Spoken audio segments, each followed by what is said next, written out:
चिता की भस्म क्यों चढ़ाई जाती है? बोलो, नहीं पता? बस मंदिर जाएंगे, पानी चढ़ाएंगे, इतने में हमारा काम हो जाना चाहिए शंकर जी।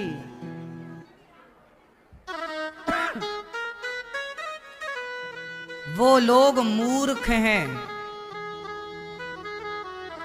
जो सीखते नहीं।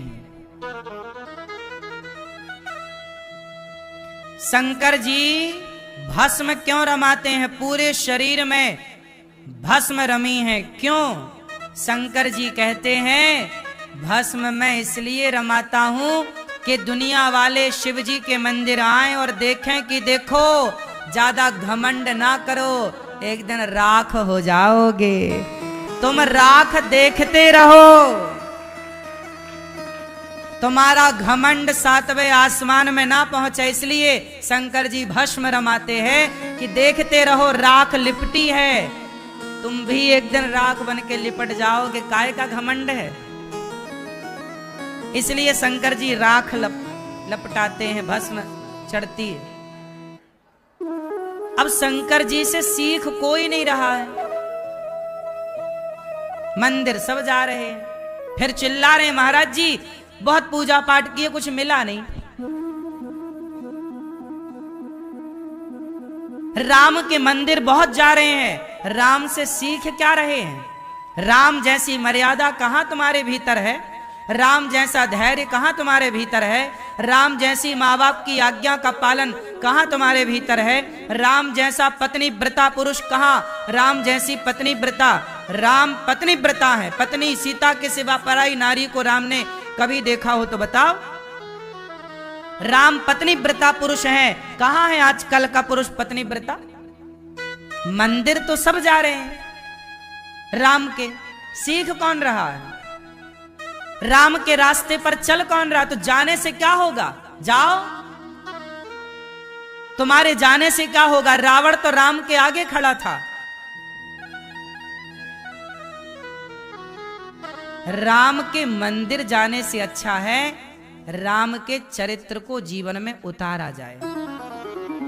शिव के मंदिर जाओ, पर शिव के चरित्र को जीवन में जितना उतार, हम देखो, हम शंकर तो नहीं हो पाएंगे, आप लोग राम तो नहीं बन पाओगे, लेकिन हम राम के पथ पर थोड़ा तो चल पाएंगे। क्यों जी? 100% नहीं चल पाएंगे, पर चल तो पाएंगे। जितना चल पाओ उतना तो चलो साहब।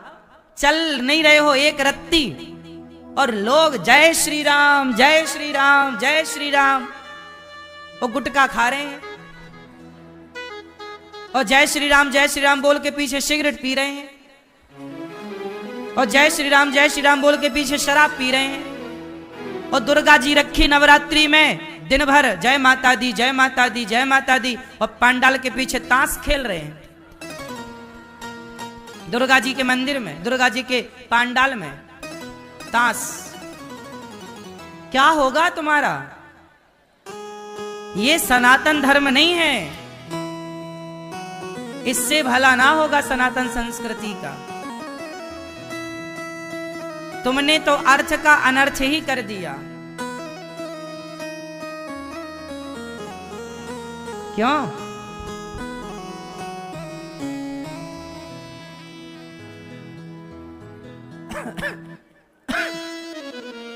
वृंदावन आए हो, काहे के लिए आए हो? क्या पाने आए हो? क्या है यहाँ वृंदावन में? यहाँ वृंदावन में प्रेम है, राधा की तरह त्याग है, राधा की तरह इंतजार है, राधा की तरह धैर्य है। 100 वर्षों का वियोग है कृष्ण से, रोती रही। एक महिला ने मेरे से प्रश्नोत्तरी में पूछा, आपने भी शायद वो क्लिप सुनी हो, नहीं सुनी हो तो मैं सुनाई देता हूं। एक महिला ने मेरे से कहा कि गुरुजी मेरे पति जेल चले गए, तो 4 साल जेल में रहे, तो मैंने एक पराये आदमी से संबंध बना लिया। क्यों बना लिया? अरे महाराज जी हमारी मजबूरी थी। क्या मजबूरी थी? बोले पति नहीं था। सोचो, संसार के स्त्री और पुरुष, मैं सबको नहीं कह रहा हूं। आप तो गंगा की तरह पवित्र हैं, सब लोग, आपके विचार पवित्र होंगे, लेकिन आप अपने मन से एक बार पूछो तो सही कि तुम स्त्री के बिना, तुम पुरुष के बिना कितने वर्ष रह सकते हो?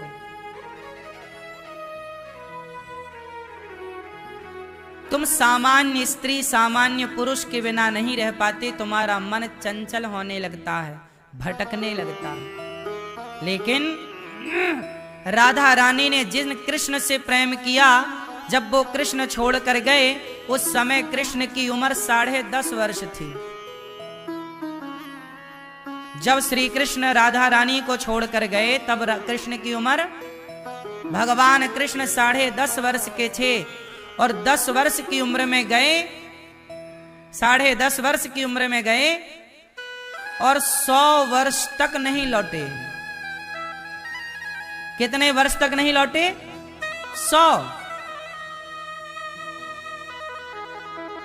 100 वर्षों तक राधा रानी उन कृष्ण के लिए रोती रही। कोई और होता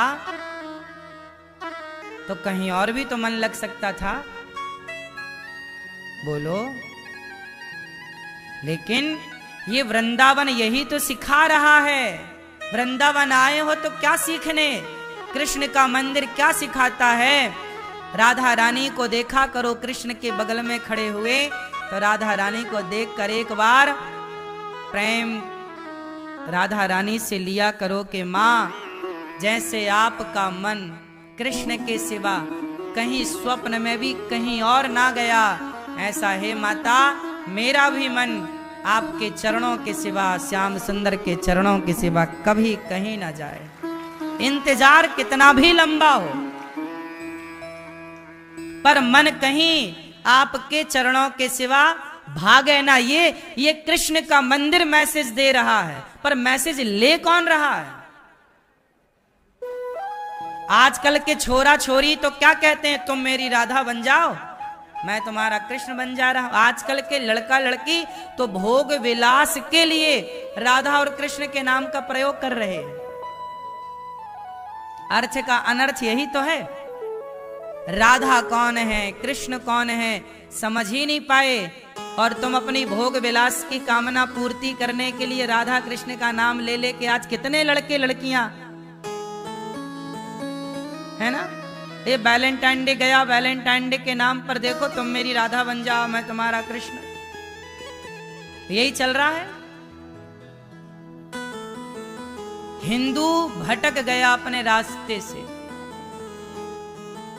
मंदिरों का मतलब जल चढ़ाने तक ही सीमित रह गया है। मंदिरों का मतलब फूल चढ़ाने तक सीमित रह गया, मिठाई नारियल चढ़ाने तक सीमित रह गया। हमने सबक ना ली। जबकि एक बात बताएं, मंदिर एक यूनिवर्सिटी है। मंदिर क्या है? मंदिर एक विद्यालय है। मंदिर क्या है? एक विद्या का मंदिर है। वो विद्या भगवान श्री राम ने अपने जीवन में जो जो किया, वो अब हमारे लिए मंदिर बन गया राम का। मतलब अब राम के आदर्शों पर चलना है। मंदिर कृष्ण का मतलब श्री कृष्ण के आदर्शों पर चलना है। मंदिर शिव का मतलब शिव के आदर्शों पर चलना है। शंकर जी, एक बात बताओ, एक आदमी है जो शंकर जी पे पानी चढ़ा रहा है, और एक आदमी है जो शिव के आदर्शों पर चल रहा है। बताओ शिव किस पर प्रसन्न होंगे?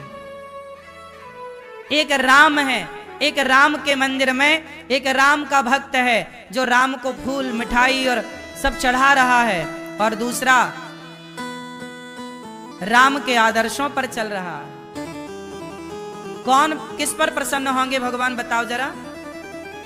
इसलिए मंदिर का मतलब जाना, आशीर्वाद लेना, सिर झुकाना, फॉर्मेलिटी पूरी करना, औपचारिकताएं पूरी करना नहीं है।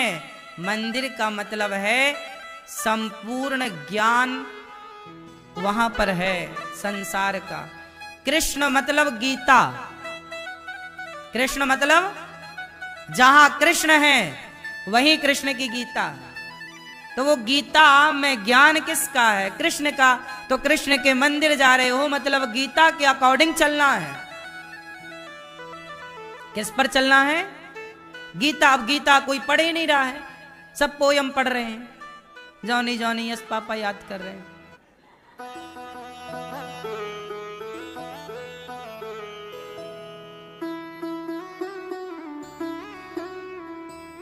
इसलिए भगवान शंकर के मंदिर क्यों जाते हैं? शंकर जी की तरह हम सीखें।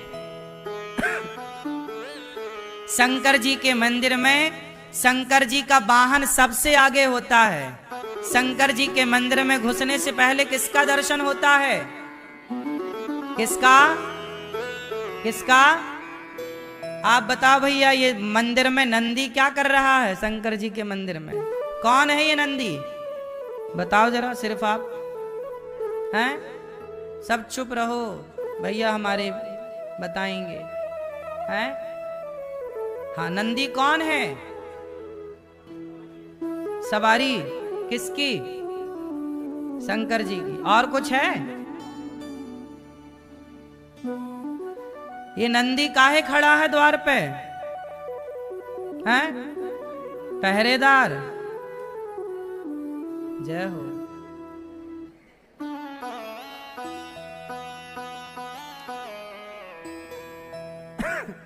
बताओ भैया, शंकर जी के मंदिर में नंदी काहे खड़े हैं द्वार पे? कौन है ये नंदी? बैठे बैठे, खड़े ना हो, बिंदास। वाहन है तो वाहन ही है बस। तो शंकर जी बैल पर चढ़ते हैं, मतलब बैल की सवारी नंदी की। इतना ही पता है। समस्या यही है कि हमें पता ही नहीं है, पता ही नहीं है। दोष किसका है? किसको दोषी बनाए? शंकर जी बैल पर चढ़ते हैं, शंकर जी नंदी की सवारी करते हैं, ये तो सबको पता है, पर ये सत्य नहीं है। नंदी जो है वह बैल नहीं है। नंदी धर्म का प्रतीक है। नंदी कौन है? धर्म का प्रतीक है। गाय का बेटा है नंदी, गाय का बच्चा है नंदी। और वह गाय कौन है? गाय किसका प्रतीक है? पृथ्वी का। जब भी भगवान से प्रार्थना करने पृथ्वी माता जाती है कि प्रभु पृथ्वी पे पाप बढ़ गया, तब तब पृथ्वी गाय का रूप बनाकर जाती है। जब पृथ्वी माता पे पाप बढ़ता है और पृथ्वी माता भगवान से गुहार लगाती हैं, तो पृथ्वी किसका रूप बनाती है? गाय का। तो पृथ्वी का रूप है गाय। इसलिए कहते हैं कि जब गाय दान करता है कोई, तो संपूर्ण पृथ्वी दान करने का फल उसे प्राप्त हो जाता है। इसलिए गौदान होता है, क्योंकि गाय पृथ्वी का प्रतीक है और बैल नंदी धर्म का प्रतीक है। किसका प्रतीक है? इसलिए अभी आपने देखा होगा हमारी नई संसद भवन में सेंगोल का जिक्र आया।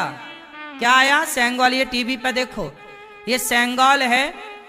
एक राजा दूसरे राजा को सेंगोल देता था। इस सेंगोल में देखो नंदी महाराज बने हुए हैं। ये नंदी कौन है? धर्म। शंकर जी बैल पर नहीं चढ़ते, शंकर जी बैल की सवारी नहीं करते, शंकर जी धर्म पर चढ़ करके जाते हैं। किस पर आरूढ़ होते हैं? किस पर? हाँ, धर्म के 4 पांव होते हैं। नंदी के कितने पांव हैं? 4। धर्म के भी 4 चरण होते हैं। कौन कौन से? सत्य, दया, दान, तप। ये धर्म के 4 चरण हैं। सत्य धर्म है, दया धर्म है, दान धर्म है और तप धर्म है। दया धर्म का मूल है। तो शंकर जी धर्म पर चढ़ते हैं, इसलिए शंकर जी के मंदिर में द्वार में कौन है? नंदी। मतलब शिव के मंदिर जाने से पहले, शिव का दर्शन होने से पहले आपको नंदी का दर्शन होगा। मानो मैसेज है कि शंकर जी तक पहुंचने के लिए पहले धर्म का साथ लो, धर्म को देखो, धर्म का रास्ता अपनाओ और धर्म के रास्ते पर चलोगे तो शिव मिलेंगे। इसलिए पहले नंदी का दर्शन होता है, फिर शिव का दर्शन होता है। पहले धर्म पर चलो, पहले धर्म का दर्शन करो, फिर शिव का दर्शन करने के अधिकारी आप होंगे। अब धर्म का आचरण तो है नहीं, तो शिव के दर्शन का लाभ क्या? समझते नहीं कोई। तो शंकर जी धर्म पर सवार होते हैं। नंदी कौन है? धर्म। इसलिए शंकर जी के मंदिर में जो नंदी है, वो नंदी के कितने पांव बाहर दिखते हैं? ध्यान से देखा आपने? कितने पांव दिखते हैं नंदी के? जो नंदी शंकर जी के मंदिर में, कितने पांव बाहर हैं? सिर्फ एक। शंकर जी के मंदिर में जो नंदी है, ध्यान से देखना, उनका एक पांव बाहर की ओर होता है, ऐसे आगे, और 3 पांव अंदर की ओर मुड़े होते हैं। क्यों? एक पांव बाहर क्यों है? 2 क्यों नहीं है? एक ही क्यों है? कारण है क्योंकि कलयुग में धर्म के 3 पांव टूट चुके हैं। कलयुग में धर्म के 3 पांव टूट चुके हैं। एक पांव के बल पर खड़ा है नंदी, मतलब धर्म एक पांव के बल पर खड़ा है। कलयुग में क्या टूट गया? सत्य टूट गया। इस कलयुग में अब सत्य कोई नहीं बोलता। कोई नहीं बोलता का मतलब है कोई विरला, करोड़ों में कोई एक, कहां ढूंढे उसे? सत्य बोलने वाला कोई नहीं। सत्य टूट गया। दया, इस कलयुग में अब दया कहां है? माँ बाप भी इतने निर्दयी हो गए हैं कि बच्चे को पेट में ही मरवा देते हैं। आदमी मछली खा रहा है मार के, दया होती तो काहे खाता? कुत्ता खा जाता है मार के, बकरा खा जाता है मार के, गैया खा जाता है मार के, सांप बिच्छू खा रहे मार के, सब तो खा रहा। आदमी को खा रहा है मार के।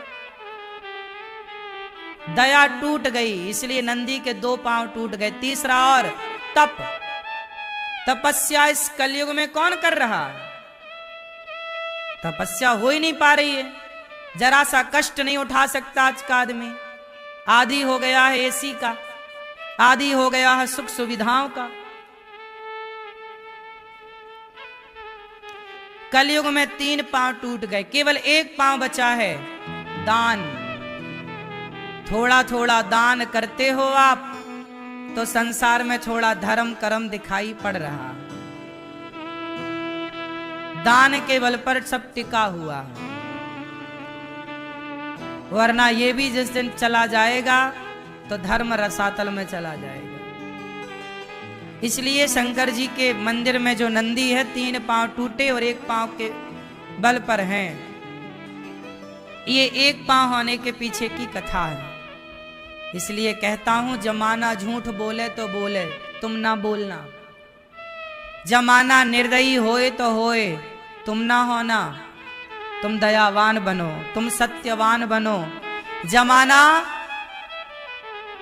कितना भी गलत रास्ता अपना ले, पर तुम सदा तप के मार्ग पर चलना, तपस्वी बनना। कोई स्वामी श्री करपात्री जी कहते हैं कि जो व्यक्ति किसी को खिलाए बिना खाता है, वो भोजन नहीं खाता, विष्ठा खाता है। इसलिए हम सनातनियों के यहां पहली रोटी गाय की निकलती है। रोटी पहली बनी किसकी? ताकि पहले गाय खाए फिर हम खाएं। चूल्हा आपके घर में कुछ लोगों के बात बता रहा हूं, कुछ लोग ना बनाते हैं और बना के खा जाते हैं, ना तो भगवान को भोग लगाते, ना गाय की रोटी निकालते, ना किसी भूखे को खिलाते, खा जाते। कभी ऐसे ना खाना, ये विष्ठा खाने की तरह खाना है। भोजन बनाओ पवित्रता से, नहा कर बनाओ, और नहा कर सबसे पहले भोग भगवान को लगाओ।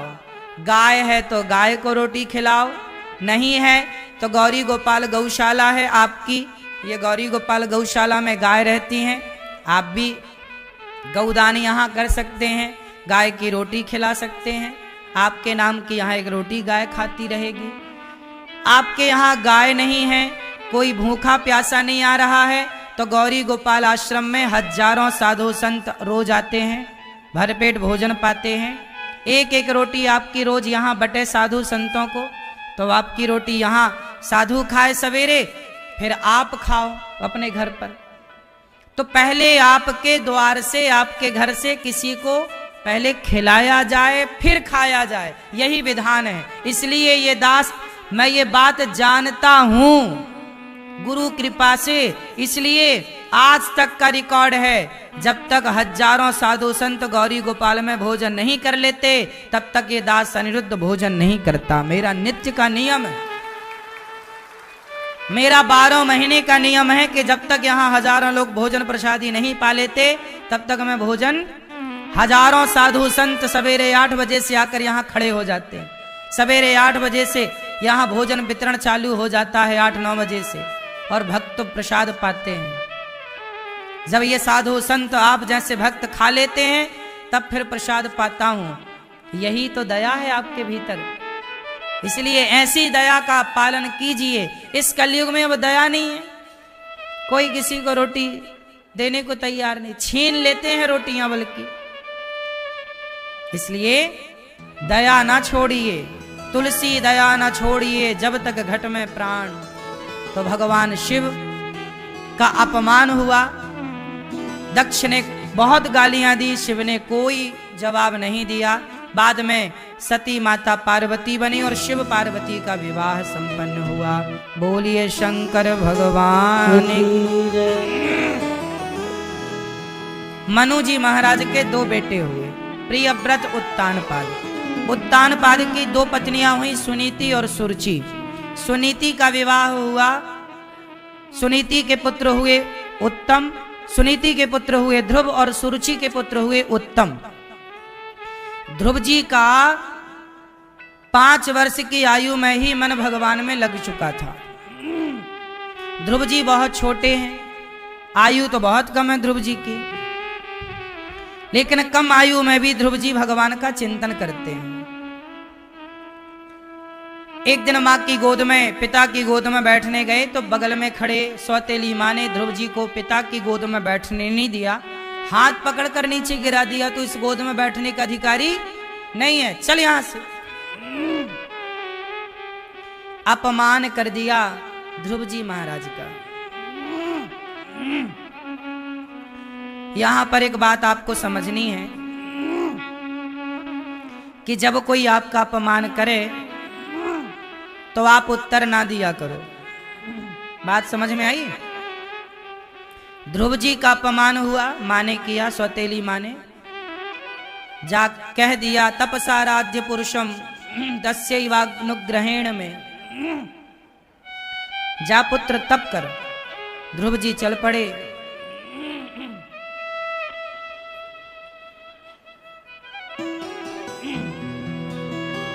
जब ध्रुव जी तपस्या करने चले, माँ के पास पहुंचे, माँ अपमान कर दिया सौतेली माँ ने। ध्रुव जी की गलती क्या थी? कोई गलती नहीं। 5 साल के बच्चे हैं, पिता की गोद में बैठना चाहते हैं। पिता की गोद में बैठने गए तो बगल में सौतेली माँ ने हाथ पकड़ के नीचे गिरा दिया कि तू मेरा बेटा नहीं है, इसलिए तू इस गोद में नहीं बैठ सकता। तुझे इस गोद में बैठना हो तो मेरे गर्भ से जन्म लेना पड़ेगा, जा तब कर। ध्रुव जी अपनी माँ के पास गए। सुनीति, क्या हुआ बेटा? माँ, माँ ने कह दिया, सौतेली माँ ने, कि तू अभागिन का बेटा है। सुनीति समझा रही है, बेटा मैं अभागिन ही तो हूं, भाग्यशाली होती तो तुझे तेरे पिता की गोद में ना बैठा देती। जा बेटा तू तप कर। क्या कर? क्या कर? तप। जा तू तपस्या कर। देखो, एक माँ अपने बेटे को तपस्वी बनाना चाहती है, और इस कलयुग में तपस्या का पांव टूट गया। तप, सत्य, दया, दान, तप, चार है ना धर्म के चरण, तप टूट गया। आजकल कौन सी माँ अपने बेटे को तपस्वी बनाना चाहती है? आजकल तो माँ अपने बेटे को पैसे वाला बनाना चाहती है। जा बेटा कैसे भी हो तो बेईमानी कर, गला काट, मर्डर कर, पैसा ला कमा के बस। आजकल तो बस पैसा चाहिए, तब कहां किसको मतलब है। पर मां सुनीति बोल रही है, जा बेटा तप कर। ध्रुव जी महाराज तपस्या करने चले। मां से कहा, मां ये भगवान क्या होती है तपस्या? मां ने कहा, तुम्हें गुरु मिलेंगे। जब तपस्वी सच्चा हो, भक्त सच्चा हो, तो गुरु सच्चे मिल ही जाते हैं। रास्ते में देवर्षि नारद जी मिल गए, और नारद जी ने खूब प्रेम से ध्रुव जी को पुकारा, बेटा ध्रुव कहाँ जा रहे हो? मैं तपस्या करने जा रहा हूँ। नारद जी बोले, बेटा तुम छोटे हो, तुम्हारी उम्र कोई तपस्या करने की थोड़ी है। जाओ तुम घर में आनंद करो, माँ के पास रहो, खाओ पियो मौज करो। नहीं, मैं तपस्या करूंगा। खूब समझाया नारद जी ने, पर ध्रुव जी की प्रबल इच्छा है। तपस्या वही कर सकता है, भगवान को वही पा सकता है, जिसके भीतर ये दृढ़ विश्वास हो जाए कि अब मैं भगवान को पाकर ही रहूंगा। ये दृढ़ता आए, तब नारद जी ने ध्रुव जी को ओम नमो भगवते वासुदेवाय इस द्वादशाक्षर मंत्र की दीक्षा दी। और इस मंत्र का ध्रुव जी ने खूब मन लगा करके, यहीं वृंदावन के पास यमुना के तट पर मधुवन है 84 कोस में। अभी 84 कोस की परिक्रमा होगी 10 अप्रैल को, तो आप लोग भी ये सब स्थान देखेंगे। 84 कोस की यात्रा में सब कुछ आपको मिलेगा। तो व्रत 84 कोस की यात्रा है 10 अप्रैल से। हमारी वृद्ध माताएं भी बोली कि बेटा हमें भी 84 कोस की यात्रा कराना। हमने कहा, माँ आपका बेटा हूं तो बेटे का तो धर्म ही होता है कि माँ को तीर्थ यात्रा कराए, तो मैं कराऊंगा। तो हमारी वृद्ध माएं भी इस यात्रा में जाएंगी। तो आप भी किसी एक माँ को यात्रा कराना चाहें तो आप भी किसी एक माँ को यात्रा करा सकते हैं कि भाई हमारी तरफ से ये माँ यात्रा करेगी 84 कोस की। तो आप भी किसी एक माँ को यात्रा करा सकते हैं। तो आप भी यात्रा 84 कोस की करेंगे। उसमें ध्रुव जी का वो स्थान मिलेगा जहां मधुवन में ध्रुव जी ने तपस्या की। और ध्रुव जी ने वहां पर यमुना के तट पर, ये वो स्थान है ध्रुव द्वार, जहां ध्रुव जी ने तपस्या की थी।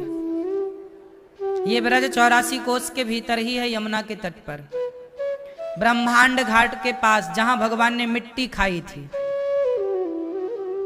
वो सब कुछ 84 कोस में दर्शन होगा आप लोगों को। एक एक स्थान, भगवान कृष्ण की लीला, जो जो लीला जहां जहां हुई, वो सब एक एक स्थान का पूरा पूरा क्रम घुमाया जाएगा। तो भगवान के धाम में ध्रुव जी ने तपस्या की, और प्रेम से ध्रुव जी ने तपस्या करके 5 माह, 3 माह कैसे बीते? 1 माह कैसा बीता? 3 दिन में 1 बार खाते हैं। फिर 2 माह, दूसरा महीना आया तो 6 दिन में 1 बार खाते हैं। खाने पीने में बड़ा कंट्रोल है ध्रुव जी का। जो व्यक्ति अपने आप को साध सकता है उसी का नाम साधु है। स्वयं पे कंट्रोल। किस पे कंट्रोल? आजकल आप लोगों को ना स्वयं पे कंट्रोल नहीं है। खुद पे कंट्रोल ना तो आपके बोलने में कंट्रोल है, कुछ भी बोल देते हैं, ना तो आपके खाने पे कंट्रोल है, कुछ भी खा लेते हैं। ना तो आपके देखने पे कंट्रोल है, कुछ भी देखते हैं, ना तो आपके सुनने में कंट्रोल है, कुछ भी सुनते हैं। वो व्यक्ति कभी भगवान को नहीं पा सकता जो स्वयं को ना साधे। इसलिए स्वयं को साधो। साधो मीन्स स्वयं को नियंत्रित करो, स्वयं पर नियंत्रण हो। हमारा मन चंचल ना हो, हम अपने मन को समझा बुझाकर भगवान के चरणों से जोड़ दें, क्योंकि मन का स्वभाव ही है चंचल होना। वो तो होगा, लेकिन आप इतने विवेकी हो, समझदार हो कि आप अपने विवेक से अपने मन को कंट्रोल कर सकें। तब तो आप हैं, वरना आप जानवर हैं। आप में और जानवर में क्या अंतर है? यदि आपका मन भी चंचल है, आप भी जानवरों की तरह व्यवहार करते हैं, तो आप में और जानवरों में अंतर क्या है? इसलिए कंट्रोल अपने मन में। ध्रुव जी ने खाने में कंट्रोल किया, 3 दिन में एक बार खा रहे हैं और केवल मंत्र का जाप, ओम नमो भगवते वासुदेवाय, चिंतन भगवान का। आजकल लोग भगवान में मन लगाते ही नहीं। कहो मंत्र जपो, मंत्र जपते नहीं। आजकल लोगों की श्रद्धा ही नहीं है मंत्र में। अच्छा एक बात बताओ, भगवान बड़े होते हैं कि भगवान का नाम? कौन बड़ा है?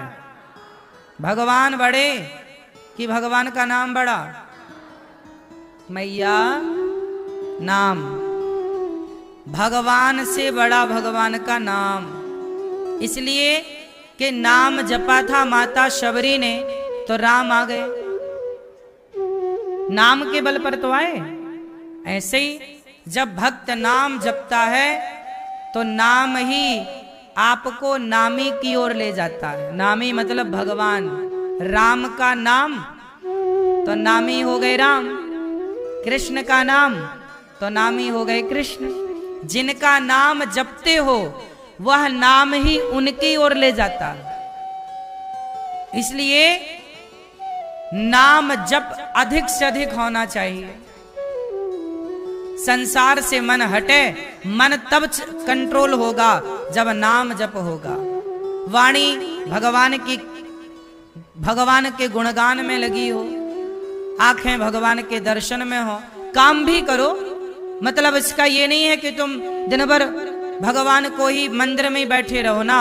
काम करो, काम करना है आपको, संसार की जिम्मेदारियां पूरी करनी है, पर काम धाम करते हुए अपने प्रभु को स्मरण रखो, याद रखो। हे प्रभु हम आपके हैं। भगवान की भक्ति बहुत कठिन नहीं है। लोगों ने हवा बना दिया है, कठिन बना दिया। मैं एक लाइन में आपको सब कुछ बता सकता हूं, पर वो एक लाइन समझने के लिए आपको बहुत सुनना पड़ेगा शास्त्रों की चर्चा, वरना बात तो एक लाइन की है। सब 4 वेद और 18 पुराण और 6 शास्त्र और जितने साधु संत इस धरती पर हैं, सबकी बातों का एक लाइन में उत्तर है। आप कहो तो बता दूं वो एक लाइन? बोलो, बता दूं?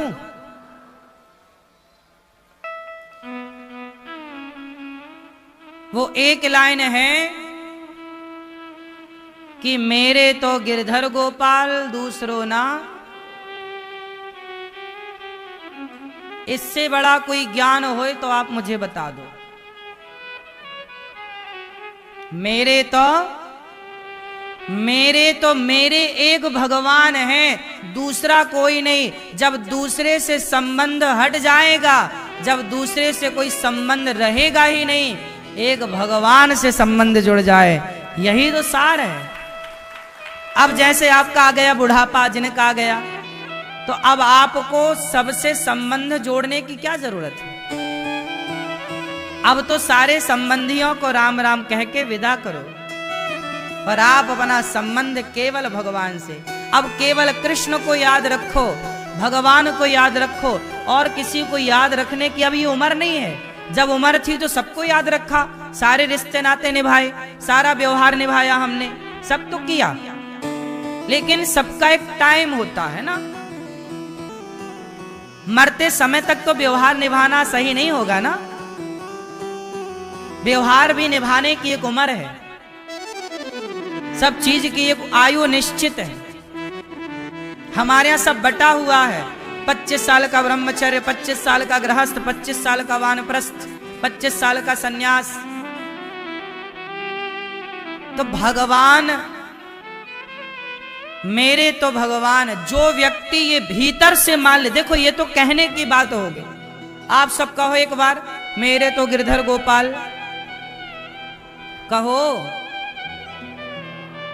दूसरों ना। एक तो ये बात हो गई, कह दिया आपने। एक बात बता, आप जाप करो, मेरे तो गिरधर गोपाल, मेरे तो गिरधर गोपाल, मेरे तो गिरधर गोपाल, मेरे। समस्या यही तो है कि तुमको हम ज्यादा ये बताएं, तुम जपने लगा, अरे गुरुजी ने मंत्र दिया, यही मंत्र बड़ा, मेरे तो गिरधर गोपाल, मेरे तो गिरधर गोपाल। इसको जपने से काम ना होगा। मेरे तो गिरधर गोपाल, दूसरों ना कोई। ये बात प्रैक्टिकल करना है, जीवन में चरितार्थ करना है, उतारना है, धारण करना है कि मेरा भगवान के सिवा एक भगवान के सिवा आपका शुभ चिंतक कोई हो इस धरती पर तो नाम बताओ। आपका कोई शुभ चिंतक है इस धरती पर तो नाम बताओ मुझे।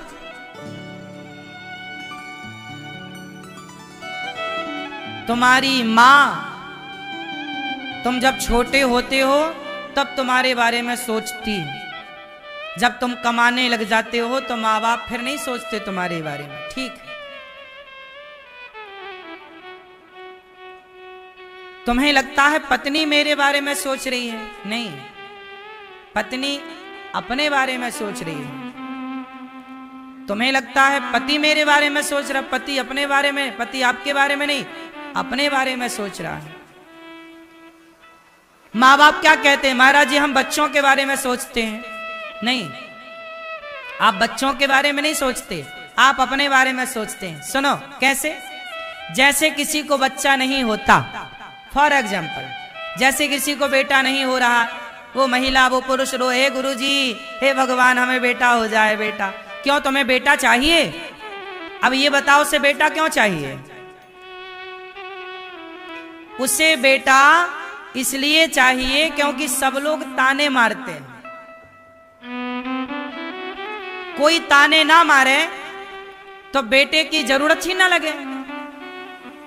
सबके बेटा देखते हो, सबको बेटा खिलाते हुए देखते हो, सबके बेटा गोद में लाड़ प्यार करते देखते हो, तुम्हारा भी भाव जगता है कि बेटा होता मैं भी ऐसे ही लाड़ लड़ाता।